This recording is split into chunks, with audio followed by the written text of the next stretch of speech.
Okay, good morning, everybody. So this is the Underwriting for Justice panel.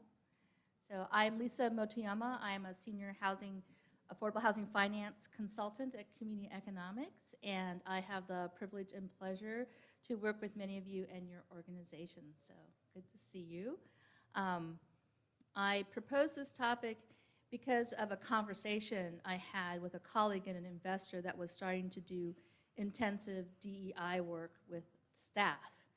And it really made me wonder what it would mean if you were to apply those principles of diversity, equity, and inclusion to the actual work of lending and investing. So underwriting is risk mitigation, and as we know, the underwriting then informs the terms of the funding we receive. So where lower capacity developers, or when there are BIPOC and BIPOC community serving developers that are involved or are joint venture partners, instead of promoting capacity building as the intention is, oftentimes the underwriting assumes failure and sets the terms for when these groups fail. So how would it be different if it was set up for success? So some of these examples that I've seen in the past are in limited partnership agreements, for example, where the managing general partner is already set up to take over in the case where a co-general partner fails or they don't exercise their right of first refusal, or liquidity or net worth requirements are set too high. So seeing through the equity lens, this is an example of structural racism at work. How would underwriting be different if capacity building was really the measure of success? And this morning at the plenary session, you might have heard Margot Kuchel mention that access to opportunity is access to housing. So in this case, access to opportunity is equal to broadening the opportunity to have different people work in the field of affordable housing, and that is access to housing. So this is really exciting for me because we have some experts here that have been really walking the walk and can talk about what their organizations have been doing. So we have on our panel today Lisa Gutierrez, Senior Vice President, Director of National Lending and Multi-Fund Investing, Affordable Housing at U.S. Bank, and Lydia Smith, Director, Emerging Minority Developer Fund at NEF. So we'll start with Lisa and her presentation.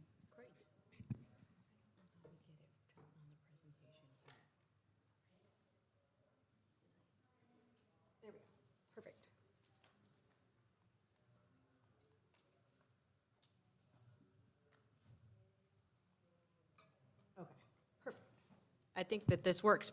All right.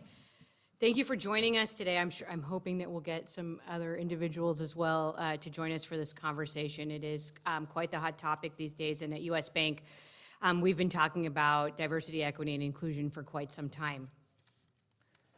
So just the basics here, why? At U.S. Bank, that's our larger umbrella.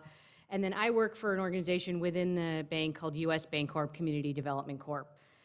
This is something, diversity, equity, and inclusion is something that we have been passionate about, and this dates back, I would say for quite some time, but really came to the forefront in 2014.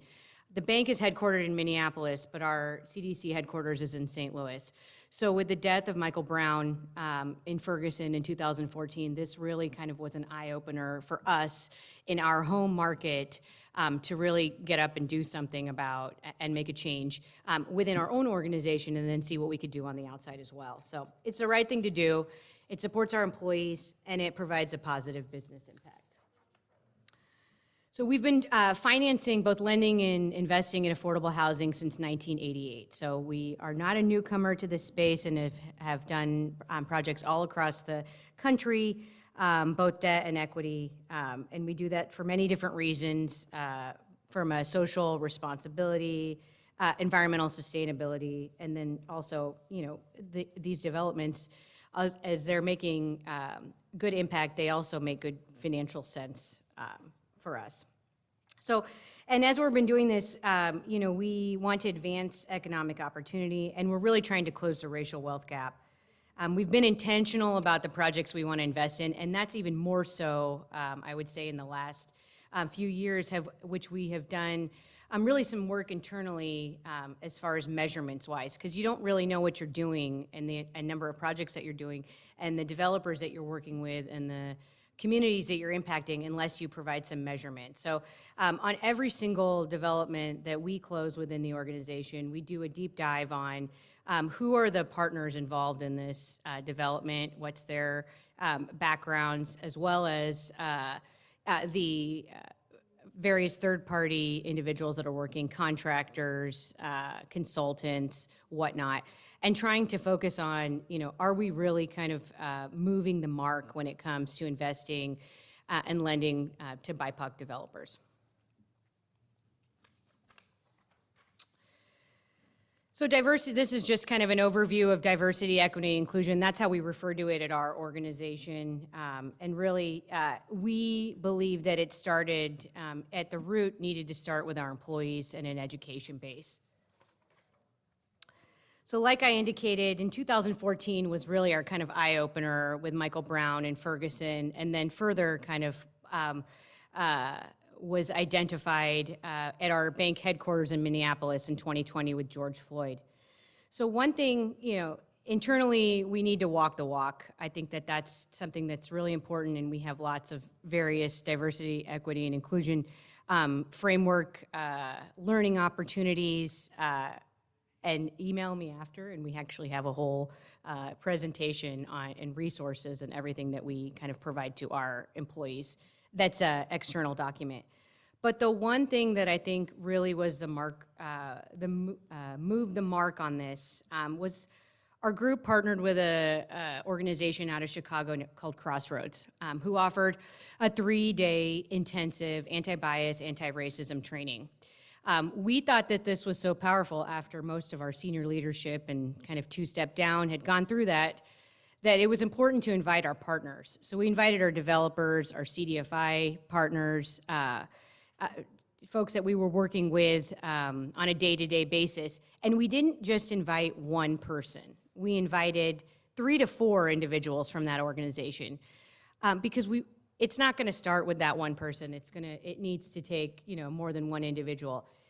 And what we saw over the years, unfortunately with COVID, we have not been able to have this in-person intensive, but we plan to start this back up. But what we learned was from the developers and CDFIs that had joined our training, they were actually capacity building within their own organizations, hiring diversity, equity, and inclusion kind of champions within the organization, changing their hiring practices to a more structured interview, equitable process. But we felt like we were making some change, and this was just really based on an invite to a training. And it's not your average training, not your corporate training that you would get for diversity, equity, and inclusion. This is just, it's actually a rewrite of history, the history that we learned in school, and just to really show kind of the injustice that went on with communities of color. And then the last piece on this is the measurement piece. I did also mention that, measurement is key because you don't know what you don't know.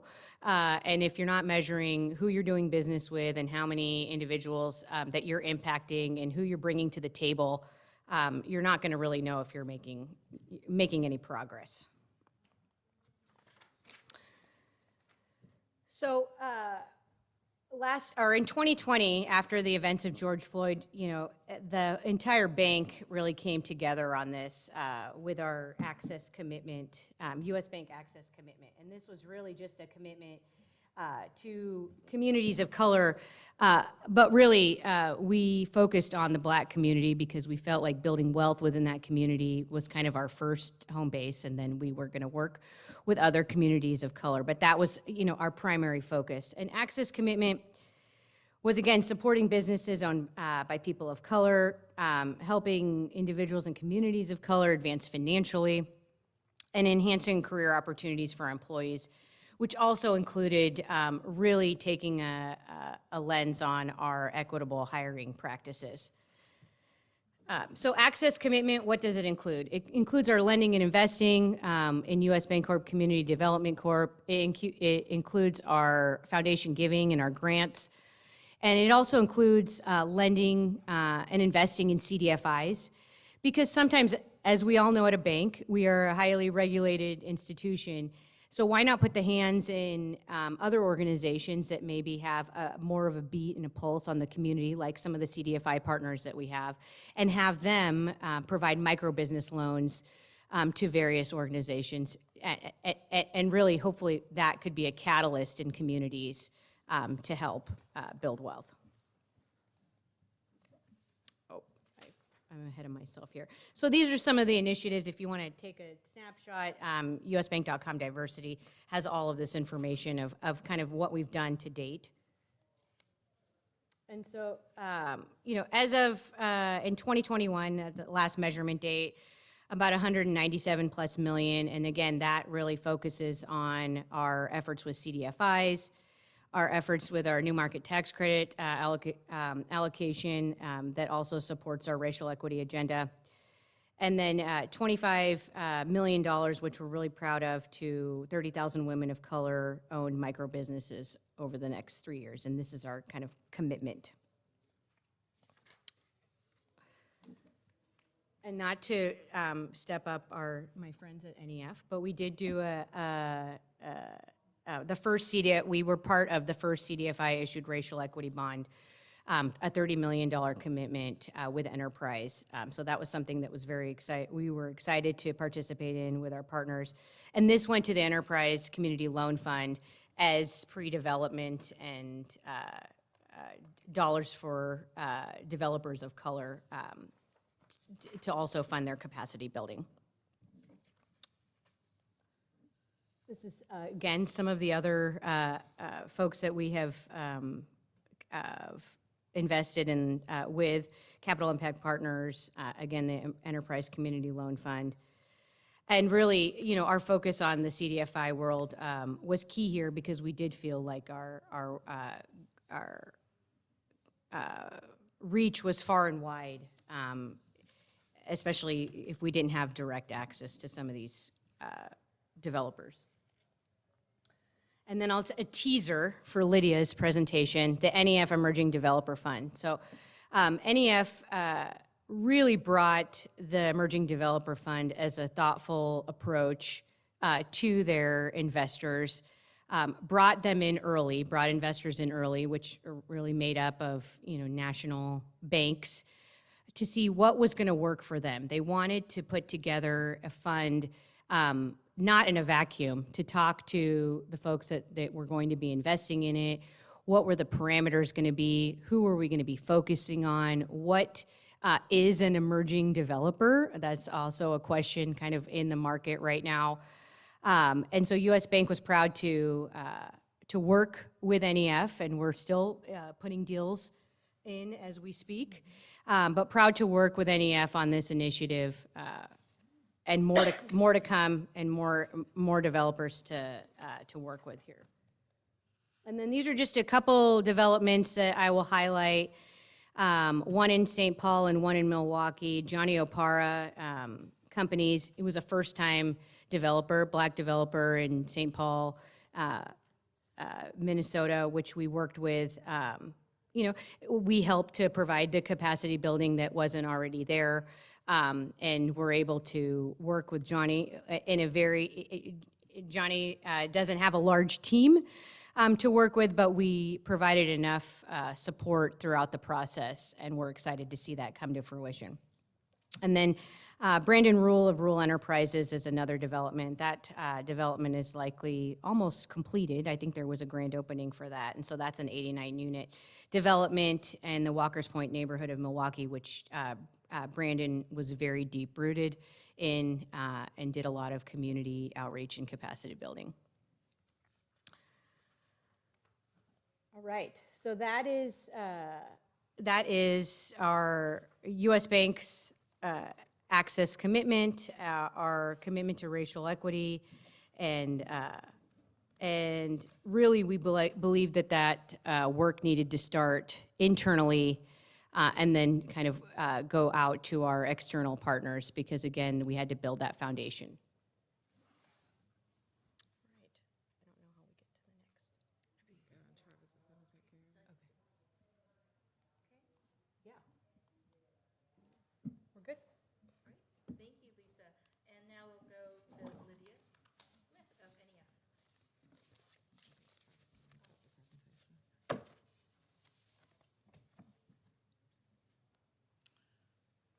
So while Travis sets up, Lisa, I do have a question for you regarding the pre-development dollars from your racial equity bond funds.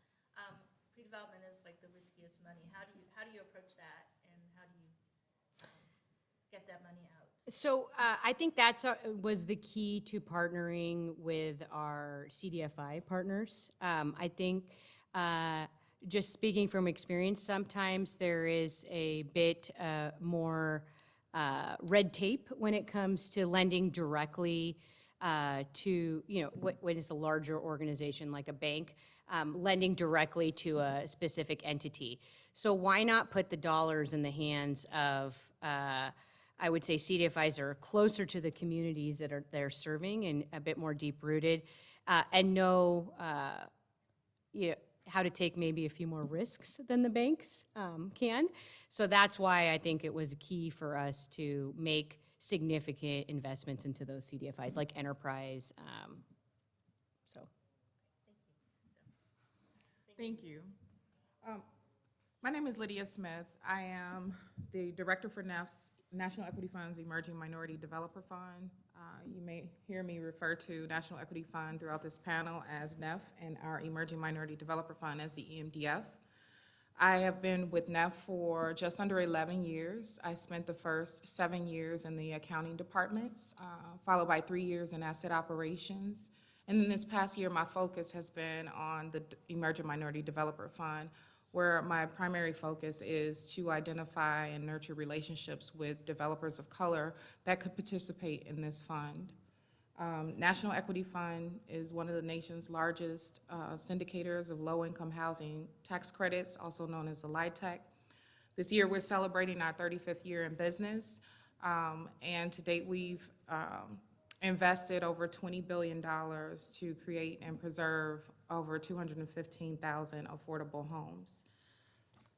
Is it this one? Yeah. So a little bit more about NEFF. We've identified 3 strategic priorities, which are to drive innovation, for which our EMDF is an excellent example, to create impact through LIHTC investment, which is our core business, what we've been doing for the last 35 years, and to also invest in our people and our resources to make them help us be better able to support our partners and the communities that we serve.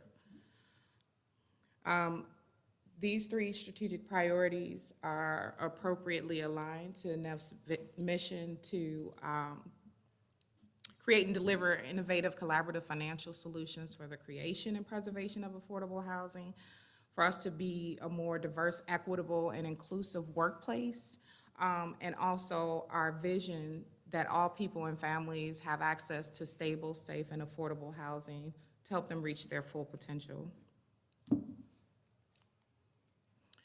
So in alignment with our strategic priorities, our mission and our vision, together with our investors, such as Lisa and US Bank, we've established the Emerging Minority Developer Fund, which is the National Multi-Investor LIHTC Equity Fund.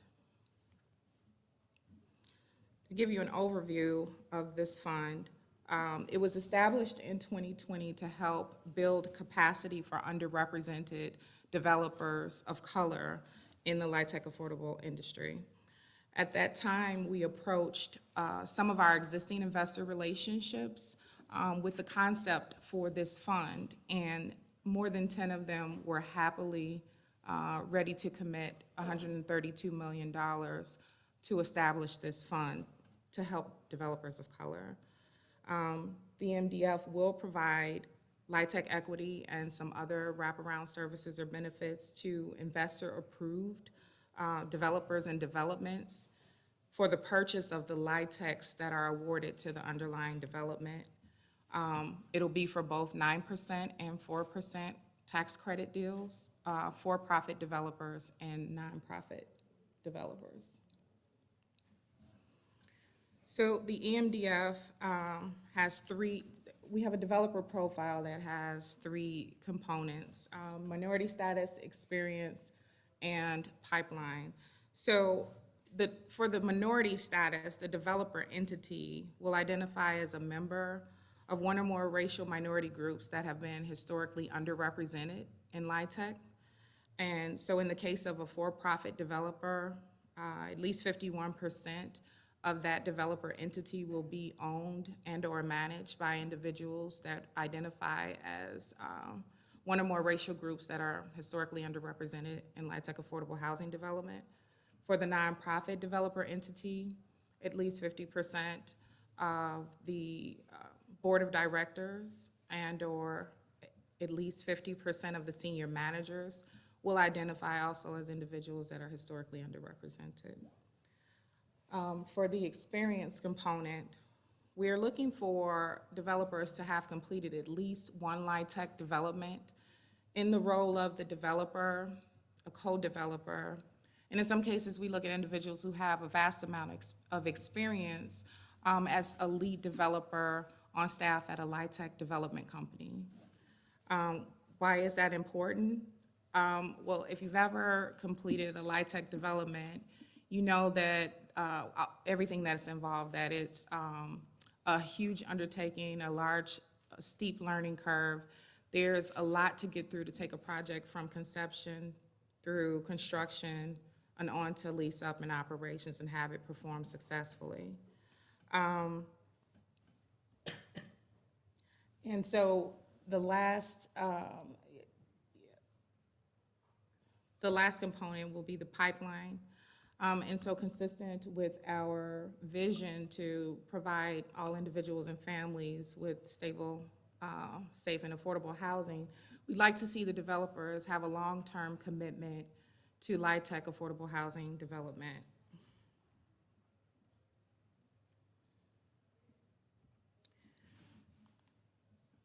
And so what are the benefits of this fund? So our EMDF fund will be able to provide LIHTC equity to investor-approved developers and developments, ideally without a partner, because we understand that that's the best way for these developers to be able to build capacity and improve their financial strength. However, we remain flexible as we understand that some developers may still need to partner for other QAP or lender requirements. So those developers are still able to participate in the fund. We didn't want the merging to feel like a limiter to who's eligible. In addition to the LIHTC equity, we are able to provide some limited guarantee backstops for developers who may have lean financials to help meet their investor or lender requirements. And lastly, we're able to provide some consulting funds to assist developers with establishing their organization structures, some business practices. If they're a small shop, they may need a few extra hands to help them with some supplemental development expertise. And then also for some legal advice or accounting advice for compliance-related matters. We believe that helping developers with these consulting dollars will help to best position them for sustained success.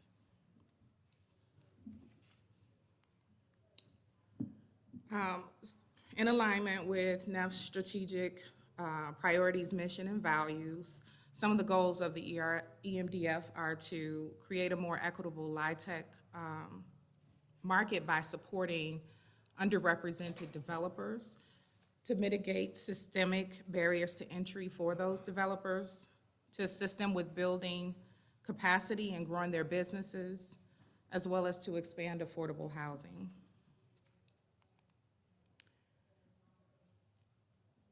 And so I would say, consistent with some things voiced by Lisa Gutierrez that U.S. Bank is doing, we're also looking in-house. This is, we've created diversity council internally to look at and invest more in our people and our processes to make sure that we're a more diverse, equitable, inclusive workplace.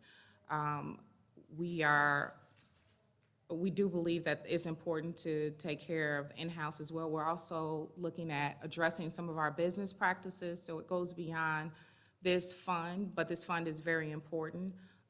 We took an introspective look at the way we do business after the events of 2020, when we all watched the murder of George Floyd at a time when we were also trying to understand and navigate a new pandemic that disproportionately affected so many communities of color.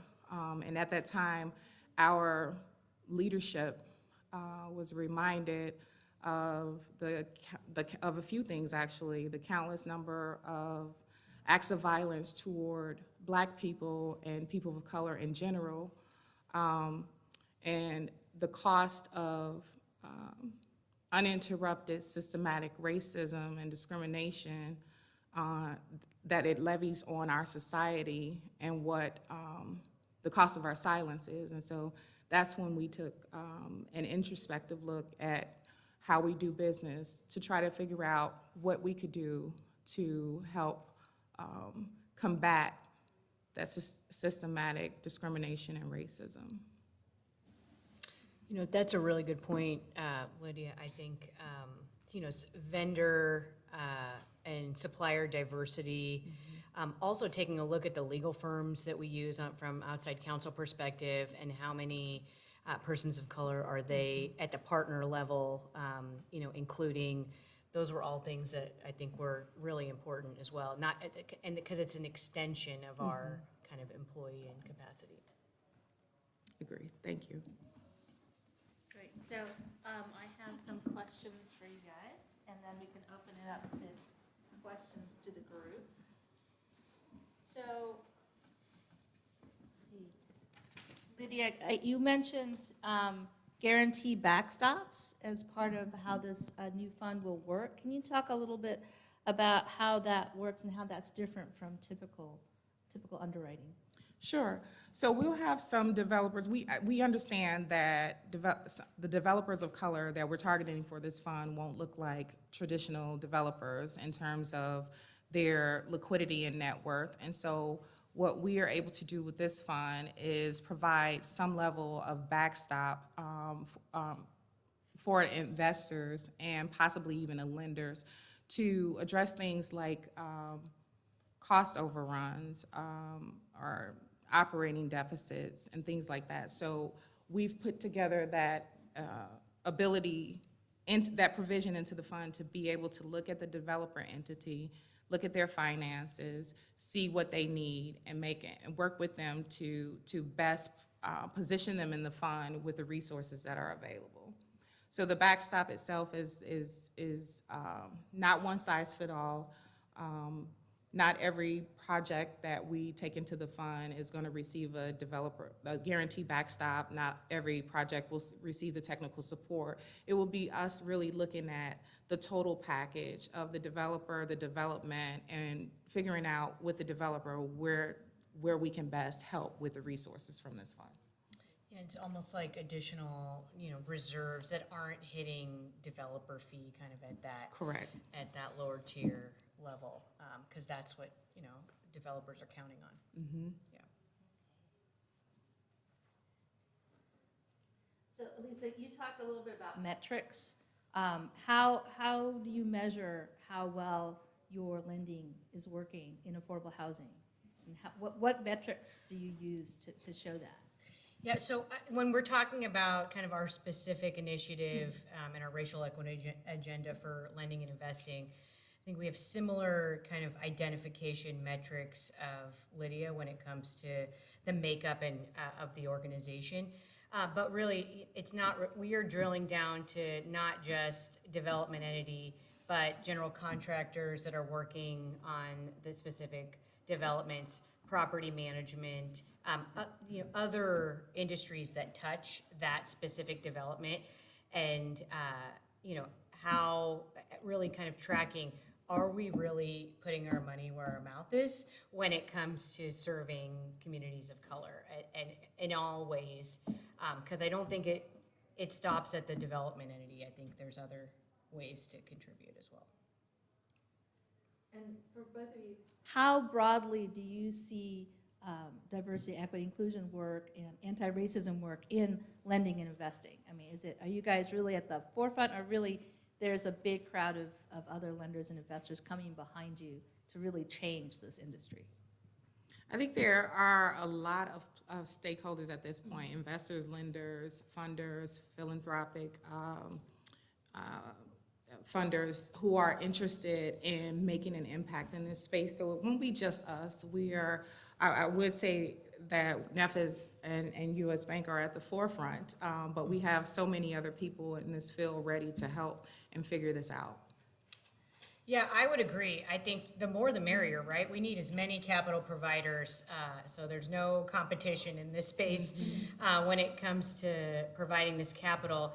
But I also think that, when it comes to both NEF and US Bank, we're also looking introspectively, and the work that we did to invite our partners, to join in that training and learning, seeing that grow within their organizations and the capacity building that's going on, and the advancement of persons of color within those organizations has been exciting to watch too.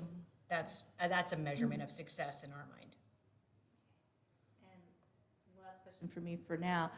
How do you think these changes will last? I mean, terrible things happen to kind of be the catalyst for these kinds of moments to stop and say, how are we going to do things differently? Do you think these changes will last? I think that they will last. I think that we were all impacted in such a way. We've all been impacted in such a way over the last few years by world events that this moment will be more than this moment. It will last. I know that with NEF, we expect to have future generations of an EMDF fund beyond this fund. We're also looking to establish some other programs to help augment the fund, because it is a LIHTC equity fund that it requires a LIHTC award. But we understand through our travels over the last year plus and talking with lots of developers that there are other needs that we could be addressing as well. And so I think this moment will last and will be greater as we continue to do more work and we continue to listen and hear and understand the differences between developers of colors, excuse me, actual needs and challenges versus those that we might have perceived at the outset. Gosh, I sure hope not, that this is not a fly-by-night fair weather situation. I mean, we have been witnessing racial injustice in our world for hundreds and hundreds of years. And the amount of infrastructure and work that's going behind the EMDF fund and a lot of the other work that's going on, I hope that we're not doing this just for a fad situation, right now. Because we are truly interested in capacity building within these development firms, because we want to see the next development come to us. I mean, that's, again, a measurement of the success of the programs that are out there. Yeah. And again, for us, it's about trying to combat the systemic discrimination and racism. And so if we're really serious about addressing that, it can't be a fad or fly-by-night. We really have to stay committed to it and put our resources behind it. So are there any questions from the audience?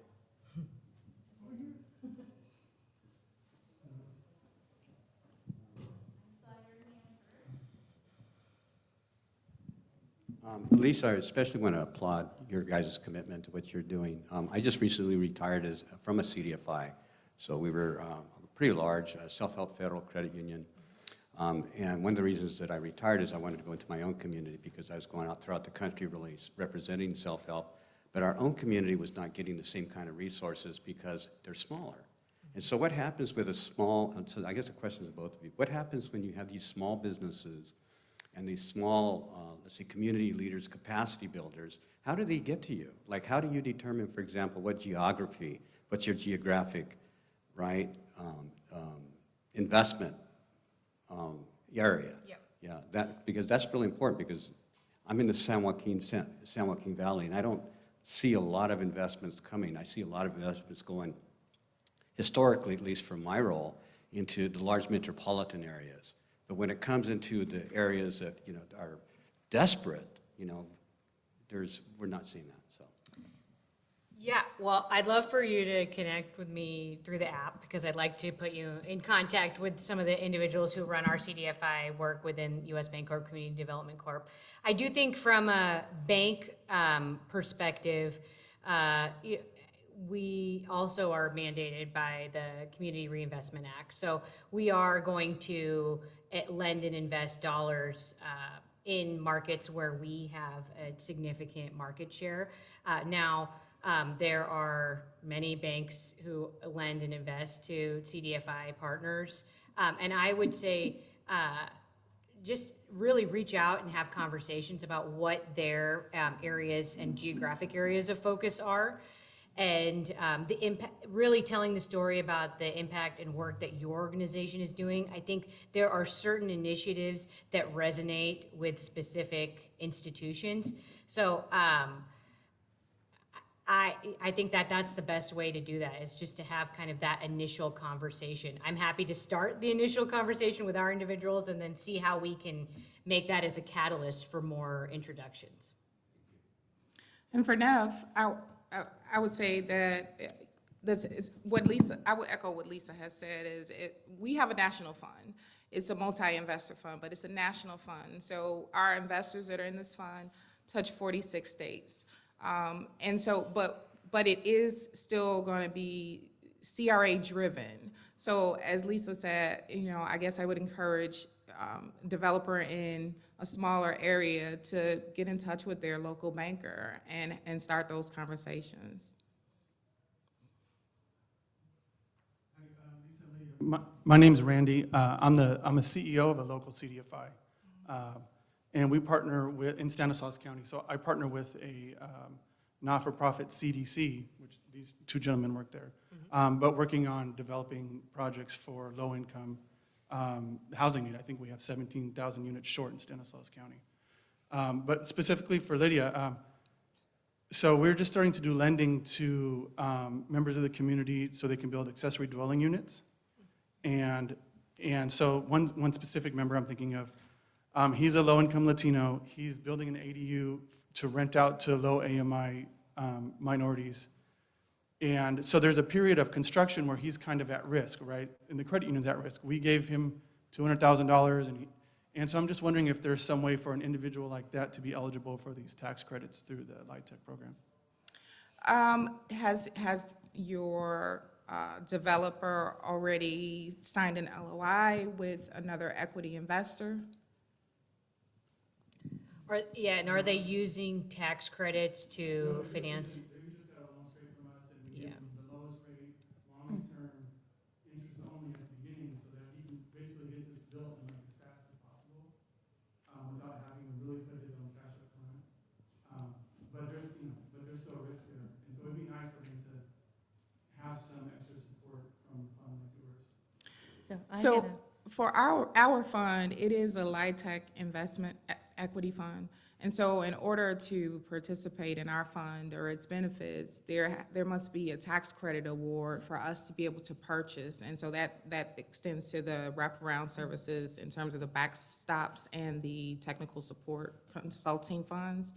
At this time, we don't have a program that would be able to help a developer that's not working on a LIHTC project. That LIHTC is our core business, and so most of our efforts will probably remain focused on LIHTC affordable housing developments where we've operated for so many years and have the expertise. Anyone else have a question?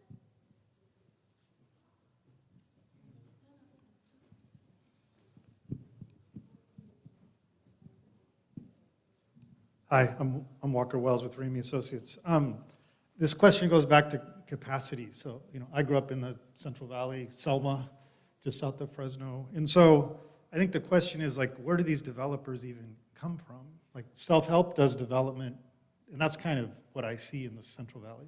They do great stuff. But, like, doing a LIHTC deal is hard. And so there's a sort of pipeline of people question, I think, of, how does somebody who's in business school at Fresno State say, I'm going to go do affordable housing, in Reedley, Sanger, Selma, Kingsburg, Dinuba, and make that my business. And so there's a question of does there need to be a complementary program to cultivate the people who can then come to you for this investment? And who's supposed to make that? Is it the banks or NEFF, or is there's someone else who's supposed to build the pipeline of people? So I am embarrassed the name is escaping me, but the rural housing organization in California that has the internship program. CCRH.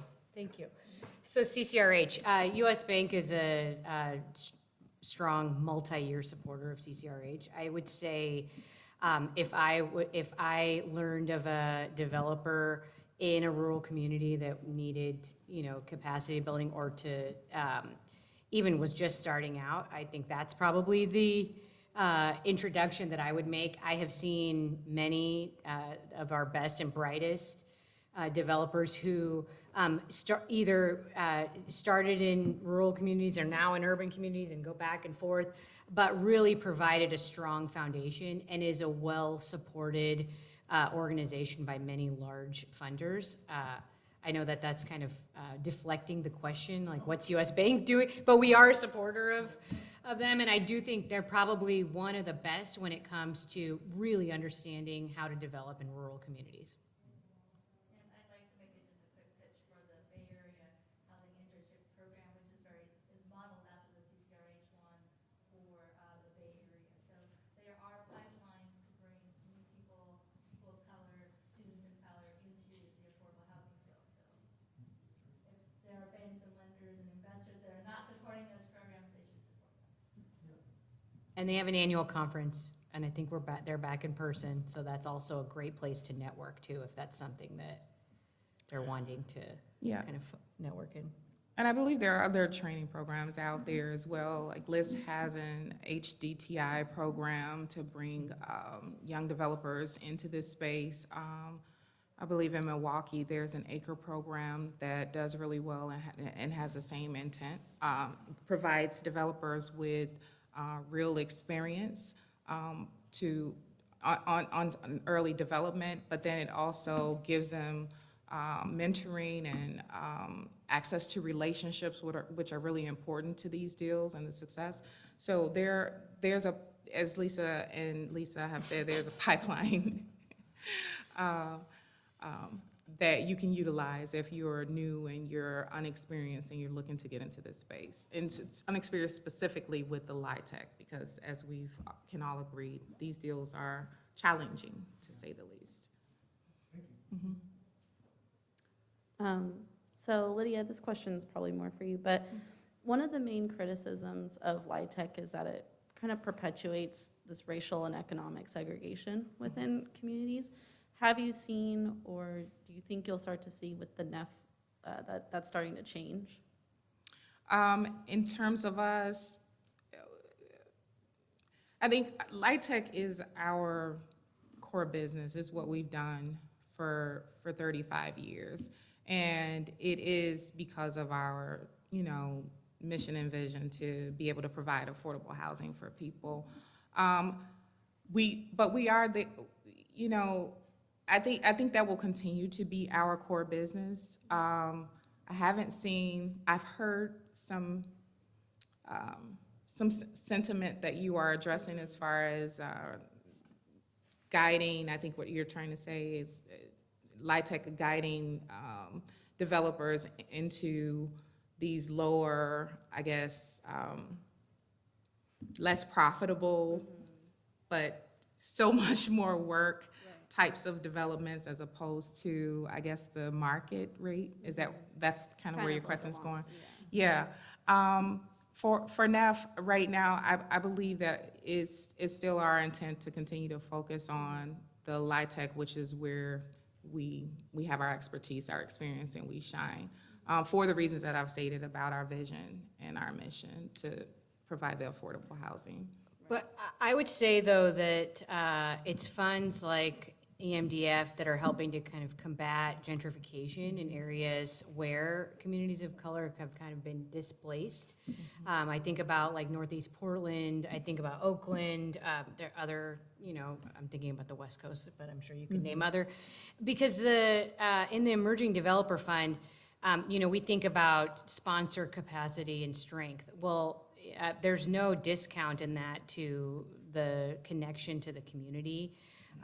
As far as community outreach and all of that goes, and to have a developer of color developing in their own community rather than other even affordable housing developer coming to develop without doing any of the research of what does the community need, who's going to live here. Those are the types of questions I think that are very thoughtful when it comes to the developers that are within the Emerging Developer Fund. Agree. And then, there's also the development team that they're going to work with, right? Who is their general contractor, their architect, So there's opportunities there to even bring in some more equity in terms of the teams that they hire to be part of the development team. Hello. Hello. I know you both have looked at a lot of deals over the last 2 years. Are there any common challenges that you guys see that you could share with the audience? The most persistent challenge that we hear about is access to early capital. Because our fund requires a LIHTC award, there are lots of people who say they need help before they can even get to an application or an award. And so they just need a little bit of money up front to kind of help get going for site acquisition, for like architects, for plans and things like that. And so we've listened to that, and we are working on another program, which I can't go into detail now, but another program to augment our EMDF to be able to provide some of that early upfront capital to assist more developers to be able to work in this space. And I would just say making sure that you have the right team in place. So say that you're not, the most capitalized emerging developer, but you have the right property management group that's on board and knows compliance and can really help with that. You have a general contractor that's proven in the market. There are a lot of factors that can kind of outweigh just what does the balance sheet of that developer look like.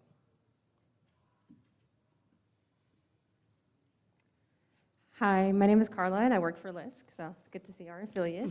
And I had a question about, when I think about underwriting for justice, I think of, not just supporting developers of color, but supporting developers of color who are taking on, innovative ways to develop housing, not just traditional LIHTC housing. So I'm wondering, what are your organizations, and maybe this is more for US Bank, but how are you supporting developers of color who are doing community ownership, development, or development strategies that aren't just tax credits that are, more community focused? Yeah, so a couple different examples. We have a development that we're working on with Todd from NEF and with Trellis out in Arizona, which is a kind of a rent to own. So the dollars from your rent will be contributed as equity to go ahead and purchase that unit at the end of the 15-year LIHTC compliance period. We've also done an innovative project in Eugene, Oregon that's housing formerly incarcerated individuals. Obviously, that came with some opposition from the community, but that is a project that we put our name behind and that we're proud of as well. So I think there's a few different ways that we have done that. Those are just a few examples that come to my mind. Hopefully that answered your question. Okay. Can you describe the first one a little more? Like part of their rent just goes to... Yeah, so or maybe even Todd wants to explain it, but it's been a year or so. It's under construction right now. But the rent will be pooled so that it can go back to the individuals, the owner or the residents of that community. So really hoping to rent long-term, and if not, still the dollars are pooled to help with down payment assistance for owning those units at the end of the 15 years. So wouldn't it be a re-syndicated project? This would actually just go back to a for sale to sell to the individuals that had either lived there formerly or currently living there. So, good morning. My name is Alejandro Martinez, and I'm with CRCD Partners. And to answer your question, Walker, hey, what's up, Walker? I haven't seen you in a long time. So to answer your question, we're here. And I'm pausing for a second because, you know, this is a really great program. Years ago, I've been doing this for a long time. You'd see all my grays if it wasn't for this mask. But years ago, I remember after conference sitting with my fellow colleagues, all people of color, and talking about when were we going to do our own development. The biggest obstacle was the guarantees. From architects, contractors, other developers, you name it, all of us in this field, the biggest challenge was the guarantees. So the fact that this program is available is wonderful. We do have our own development company. We are working on tax credit projects. Historically, our options were to partner with another developer, either another larger nonprofit or another larger for-profit. And guess what? Unfortunately, we got the short end of the stick on the developer fees. So the fact that this is here, you know, it helps to address one major financial obstacle that we face. When we look at deals, whether it's an acquisition, pre-development, construction contract, a lender, they always look at our financials, right? And many times they say, hey, your financials are not strong enough. Why don't you partner with developer X? And I've had arguments where I've gone to folks and I've said, well, the reason my financials aren't great is because you keep making me partner with other folks. And every time I partner with them, I give up half of my fee or sometimes more, right? So the fact that this is an option is truly, truly remarkable. And Lydia, it's a pleasure to meet you. I know we communicate via email, and I'd love to hang out and have a drink with you afterwards. Absolutely. Let's do it. Hi, my name is Neha Shah. I'm with Charles Schwab Bank, and kind of along the same lines, maybe you can answer, Alejandro, is what I'm hearing is the tax credit syndicators and lenders alike are capacity constrained, and they seem to be focused on working with developers that they can get into a groove with and larger deals. So I'm wondering where the connection is when you're working with emerging developers, right? Like they're typically probably have the capacity to do smaller deals. So it's great that we're providing like TA and whatnot to these emerging developers, but I'm trying to understand the connection between actually, to your point, like funding and supporting those deals from an equity and debt perspective. Go ahead, yeah. Because I don't want this to get lost.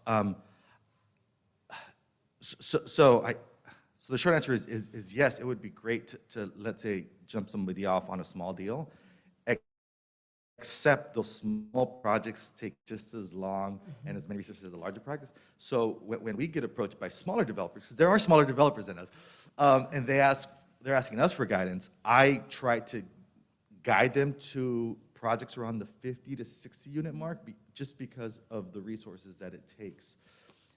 We've done small deals, we've done 11 unit deals, we've done 25 unit deals.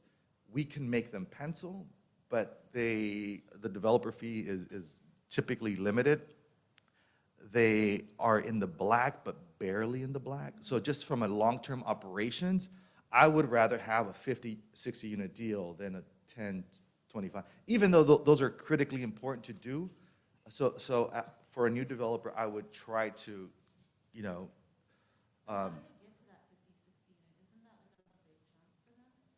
call Todd, call Lydia. Yeah, this is like a network right here, yeah.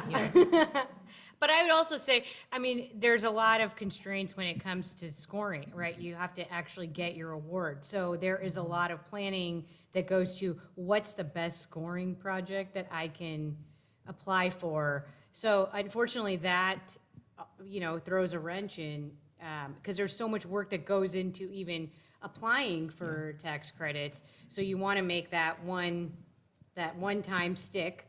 And then what's that sweet spot, which I think a lot of our consultants could say, what's that sweet spot to be able to get that award?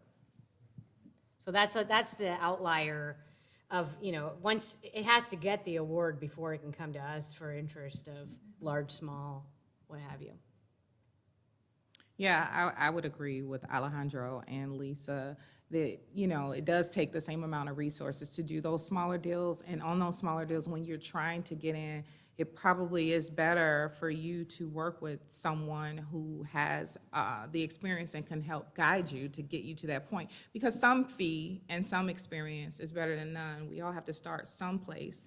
And so sometimes it's probably better to start with a developer who's already done it for those smaller deals, and then eventually, over time, you'll be able to scale up. I have a question about, I think, Lisa, you mentioned the importance of working not just with developers of color, but also the sub-tier contractors and architects and that kind of thing. And so maybe it's a step removed from you, and if anybody has perspective, I'm interested in everybody's thoughts. But are there any best practices for tracking, knowing which vendors out there are minority owned or have a good portion of, directors of color or something like that. And then any either legal or other kinds of considerations that would go into maybe giving a contract to a vendor that doesn't have the lowest bid, but represents a diversity, equity, inclusion goal that you're striving for. Yeah, I think there's a lot of variables there, because you'd have to be mindful of what other funds are involved in your development, and if you are needing to kind of be able to hone in kind of that lowest cost bid, and can your project withstand that? I think there are many ways to connect, or as far as finding vendor lists and things of that nature. We have the Black Developers Council, I think, that we can use as a resource that are trying to work with vendor and really working on vendor and supplier diversity when it comes to the developments that they have underway. I think various cities and localities have minority-owned business resources as well. I think. I don't, as far as like a directory of sorts, I don't know. I mean, there might be somebody else in the room that might have that information, but I don't know of one. No, I can't say that I do as either. But I will say that as part of our new efforts, I think that that's something that we could begin to track, but we don't have that today. Doesn't mean that we won't have it tomorrow. Again, it's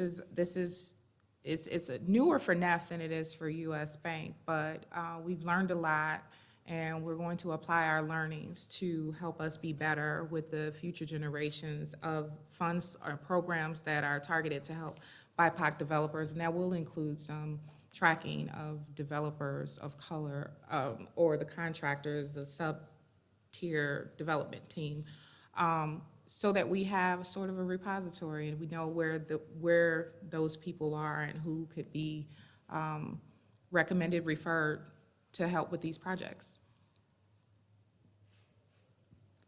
Hi, Alex Dawson with LISC. I'm over here. Nice to meet you too, Lydia. And just to answer the gentleman's question about where to find, the contractors or the list of contractors, there's going to be a whole panel tomorrow at 10:45, led by LISC Los Angeles, about this exact topic. We've been exploring this for the past year or so, and there's potentially emerging legislation around tracking who your contractors are and tracking the diversity within your contractors. So come tomorrow to that conversation. Thank you for that. This is like such a collaborative session too, with the audience answering questions. I love it.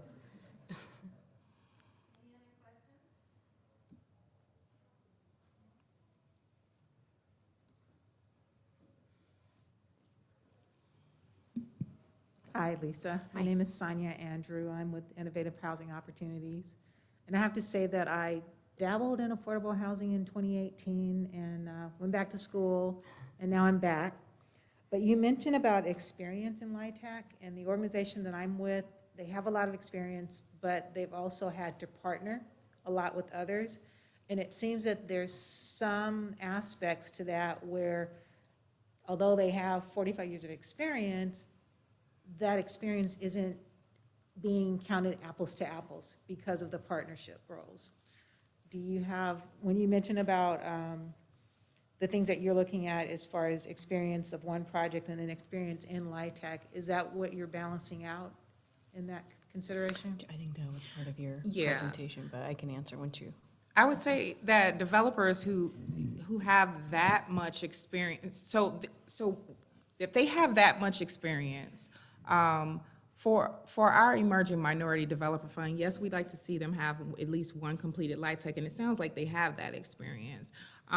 But the co-development is at a constraint on the financials. So it's kind of like a two-part thing as far as eligibility for our fund.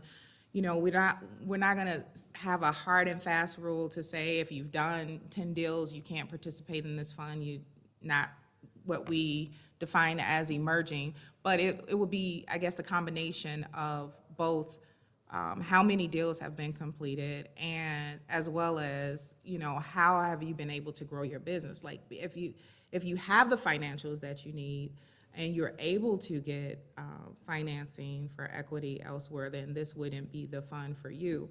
But I would say that in terms of not being able to access the equity,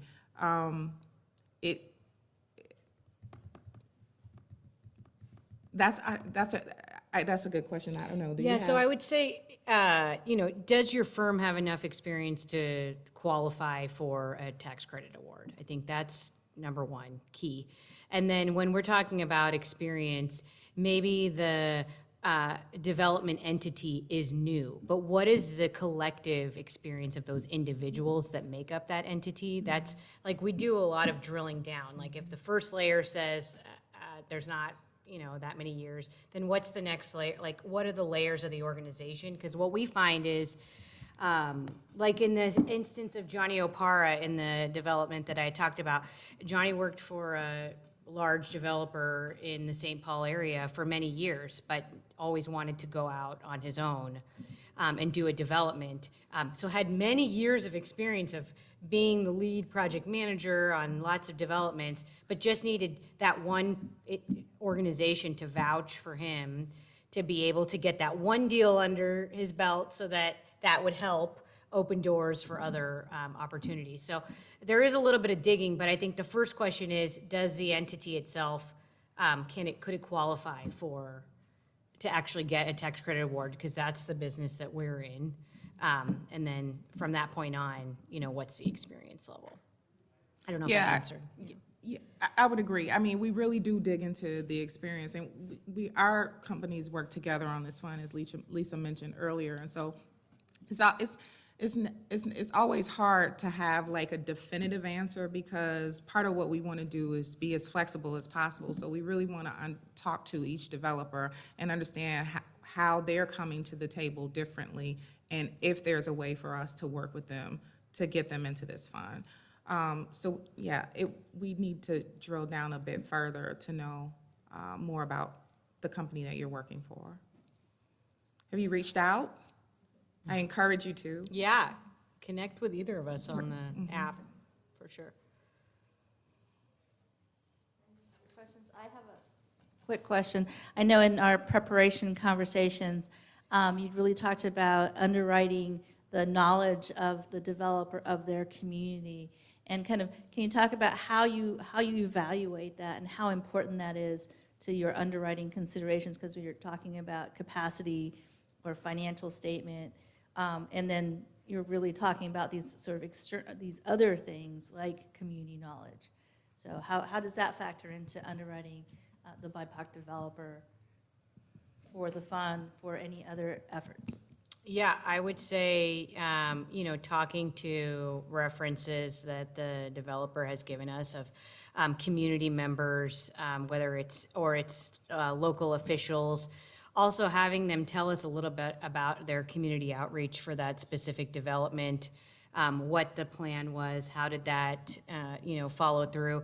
There's tremendous value in that piece of it, because we have seen developments fail with a very large, either for-profit, nonprofit development entity that just applied for an award in an area that they won and they don't have much experience in, and that project was not successful because they didn't lay the groundwork that some of the emerging developers that we're working with do. I would say it is critically important as well, because for us, it's evidenced by the support that we see them getting from the city in terms of donating land in some cases, support in terms of subsidies, support in terms of soft money that they're putting into the deal. So those relationships that they've built enable them to be able to secure those resources, and they are tremendously important and are factored into our underwriting as well. Is there any other questions? And you didn't ask the best question unless you're. I did.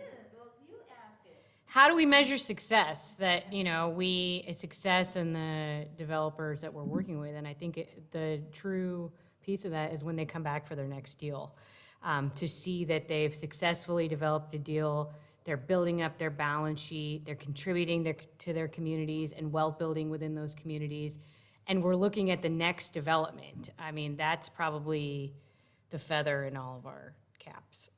100% agree. In the short term, it'll be the satisfactory completion of the development, ideally within budget and on time. It'll be that when that development is leased, it's stabilized and operating as underwritten or better. More longer term, as Lisa said, it'll be when the developer returns and we're able to allocate additional LIHTC equity for their next deal. And ultimately, when they no longer need an EMDF fund and can access LIHTC equity through traditional funds or means. Sorry, I stole your question. That's good. So, kind of, what are the action steps that people should take back, particularly lenders and investors who may be in the room? What can they do back at their own organizations? What can people take from this session to change things, to make those structural changes in the work that we do? I would say that, start with the listening sessions. I think Lisa spoke to that earlier, and really talk to the employees and start focusing at home first on your business, how you do business, your business practices, and then also talking to some of the developers and to really understand what their actual needs and challenges are. It's easy for some of these initiatives to kind of think they know what developers of color need, but it's something entirely different to know their actual experience. So it would be the initiatives that get put forward will be much better informed if we did the work up front and had those listening sessions internally and externally. And I would just say, find a way to build a network, and a network starts with one person. Maybe you speak to somebody who could introduce you to one additional person, or find, I'm speaking to the development community here, find other like-minded developers within the community that you're building, and just to build a network of resources, whether it's capital providers or vendors or, contractors, property management. I think that's your network is your most valuable toolbox. And I think it can help each, person that you meet can help open a door to another window. And then as far as the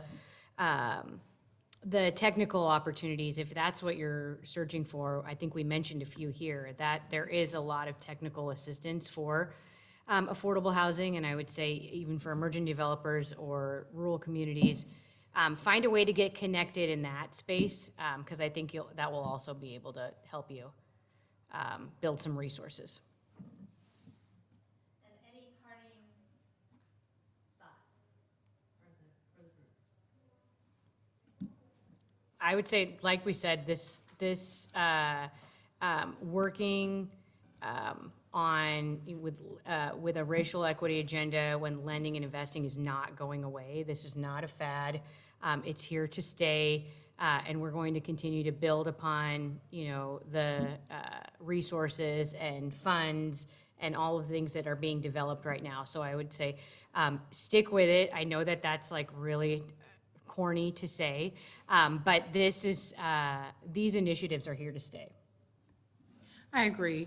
I would say stay with it as well. I say, be very open and honest about what your experiences are. And I'm looking at you because I'm thinking of your situation in terms of, really playing up and selling the experience that which you said is vast, so that you're able to be more successful with accessing the LIHTC equity and other capital in this space that you need to be successful. Yeah, tell your story. Tell it. Right. Sell it. Sell it, yeah. Thank you so much. So I know that this has been a time of kind of bad news all around about different things, but I hope that everybody walks out of here with some really good feelings about what direction things are going in terms of equity in affordable housing finance and investments and then development, and that the world really is changing for the better. Thank you. Thank you.